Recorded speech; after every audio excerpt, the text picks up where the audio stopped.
It seemed to work. Spell the article. Well, exactly what I forgot Yeah, what I which did. is why it's going to. Yeah, exactly. 772 is that what you're doing? 766. Yeah, that's a good spot.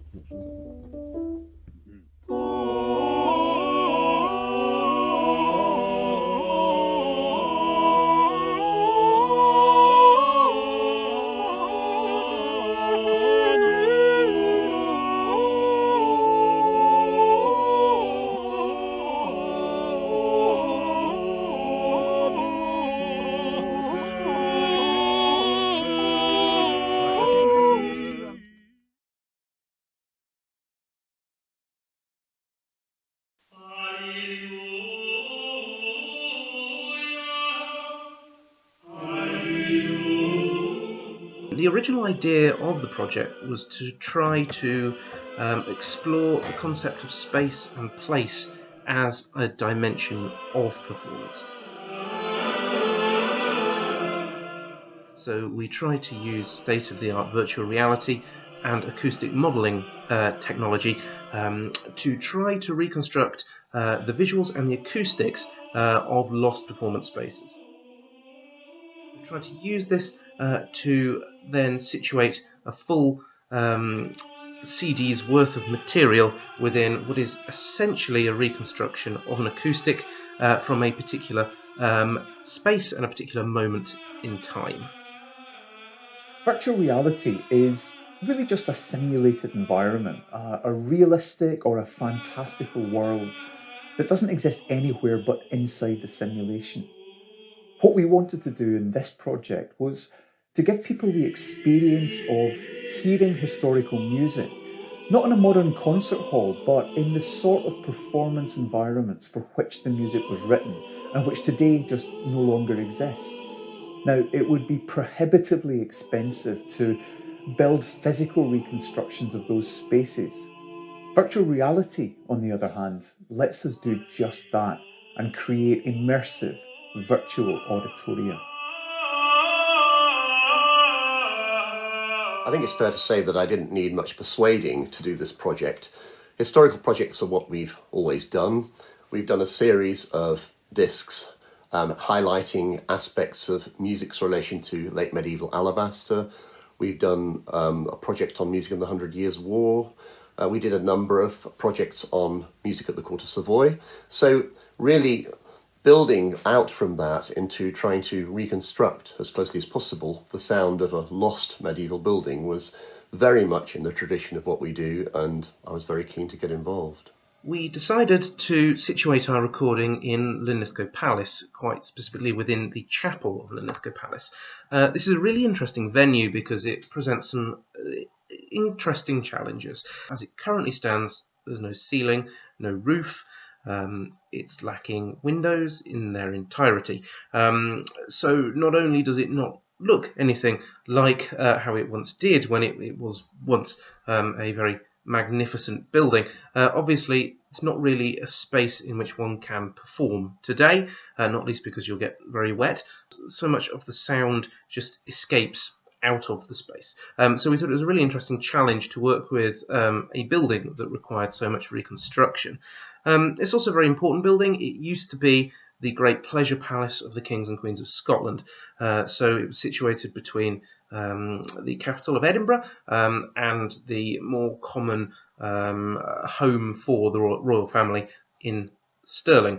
And it was essentially where they would get away from either place for more relaxation. It's where they often spent the most important Christian feast days of the year as well, and we know that they took musicians with them. So we thought it would make both an interesting challenge for the reconstruction and also quite an important venue that we know was the site for important musical celebrations.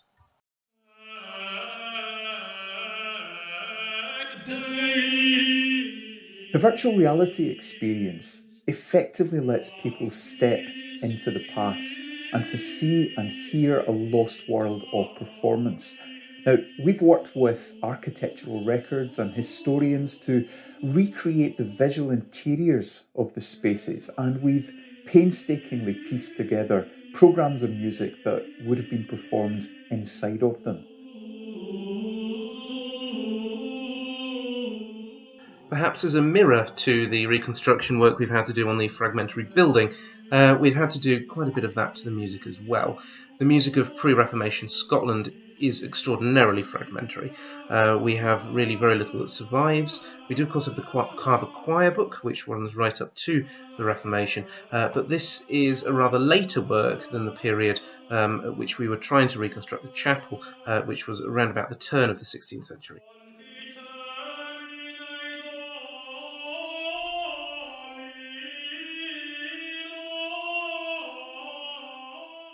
So in the end, what we did was use the earliest gathering from the Carver Choir Book. So that consists of 3 Mass cycles, 2 Anonymi, which bookend Dufay's famous Lomar May Mass.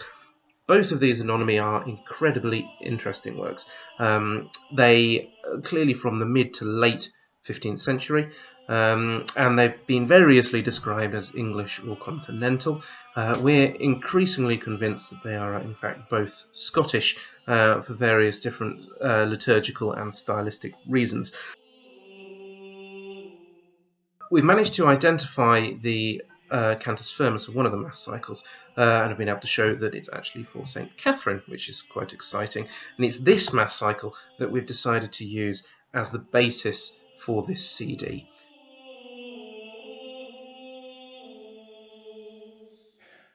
That sense of space that sound gives you, that exquisite sensation of being enveloped in sound, really derives from a few different things. And first of all, there's the correlation between what we see and what we hear. That's a very powerful relationship, and so it was important that we created a compelling visual environment to complement the sonic one. Because our ears sit at either sides of our heads, sound reaches each ear at slightly different times and arrives with slightly different loudness. The effect is subtle, but our ears are very sensitive and they can decode that information with remarkable precision. And as the sound travels to us, typically it reflects off and is absorbed by the different surfaces and the materials in the room, which can subtly alter the frequency balance of the sound and add a reverberant quality as these different reflections fuse together to create a diffuse halo of sound. Now, you might have noticed that as you move from, say, a carpeted space with lots of furnishings like a bedroom into a more reflective, maybe a tiled space like a bathroom. The bathroom will tend to sound brighter and livelier because of those reflections. It's one of the reasons why we're all such great singers in the shower. So the first step that we took to recreate the acoustics was to work with our partners Historic Environment Scotland, who went into Linlithgow Palace Chapel and did something called a LiDAR scan, which creates an incredibly accurate 3-dimensional model of the space that it's in.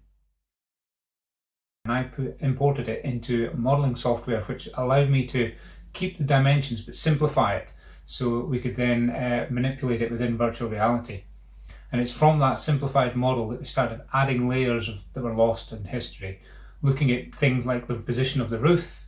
Obviously we know the windows were there, but there was stone beneath the windows which was now missing, and then if there was a loft present at the time that we were modelling, or if that was added after. Once we got the structure, we then had to research what objects would be present within the space at that time. So we worked with Historic Environment Scotland's sort of historians and their architects to try and understand what was going on in the year 1512. So we've added in a table, we've got drapes, we've got an altar, we've got thrones, there's also candles and chandeliers. So it's really looking into what sort of objects we could import in. And then once we'd researched these, we had to research the materials that the structures were constructed of. So the plaster on the wall, what sort of the clay tiles that were on the floor, the glass in the windows, of course the drapes that were covering the walls and covering the exits, which have a big effect on the acoustics. Once we've then got all the objects and what they were constructed of, I then had to go and find the acoustic properties, or the best estimate available, of what these different models of these different materials were.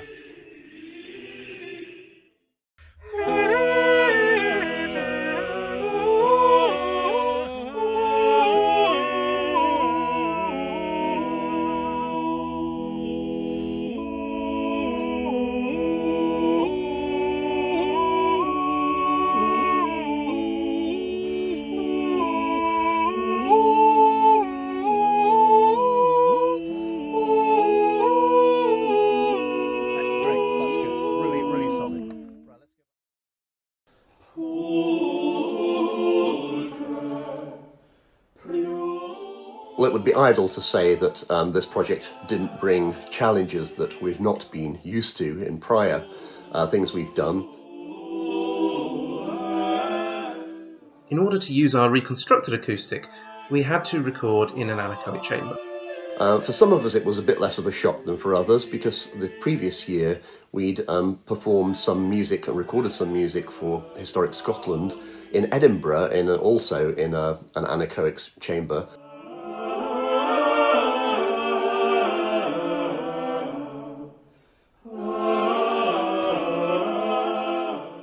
An anechoic chamber is a unique type of room, and it's designed to have minimal acoustic reflections. It's got these large sound-absorbing foam wedges around all walls. 3 days essentially being shut up in a space surrounded by pointed foam, rather like an Iron Maiden, as somebody pointed out. Being in an anechoic chamber is disorientating and a little unworldly. It's very unpleasant to be in for a long period of time. I suppose one might compare being in an anechoic chamber to being in some kind of audio straitjacket. One needed to find an extra level of concentration, maintaining not just customary accuracy in terms of rhythm, pitch, tonal delivery, pronunciation and ensemble singing, but also certain other areas which became more important under the microscope of recording in this space. Over time, you stop focusing on the sounds around you and become much more conscious of the internal sounds of your own body, particularly the blood rushing through your ears. When breathing in, it became essential not to make any noise at all. And when delivering consonants, we had to make sure that the delivery was both rapid and uniform. Having a patient producer was also very helpful. If you think about the reverb that lasts in, say, cathedrals, which can be several seconds long, in an anechoic chamber it's just a fraction of a second and then the sound just disappears. And that's what we really need, so we can then import the acoustics of the spaces that we've recreated in virtual reality and create the sound that you want to hear today. I can't emphasise enough the importance of their contribution. Not only does their singing really animate the music, but they did it in some very challenging circumstances. It wasn't particularly challenging to persuade the musicians to be part of this project. Many of them I've worked with for many years, so we're pretty used to how we operate together. I explained exactly what was going to happen, so no one was under any illusions. And I think, once they decided what was going to happen and were clear about it, we had a pretty straightforward run at the thing. It was, though, extremely concentrated and it's quite exhausting, both physically and mentally. But I think the results have proved that the experiment was very much worthwhile.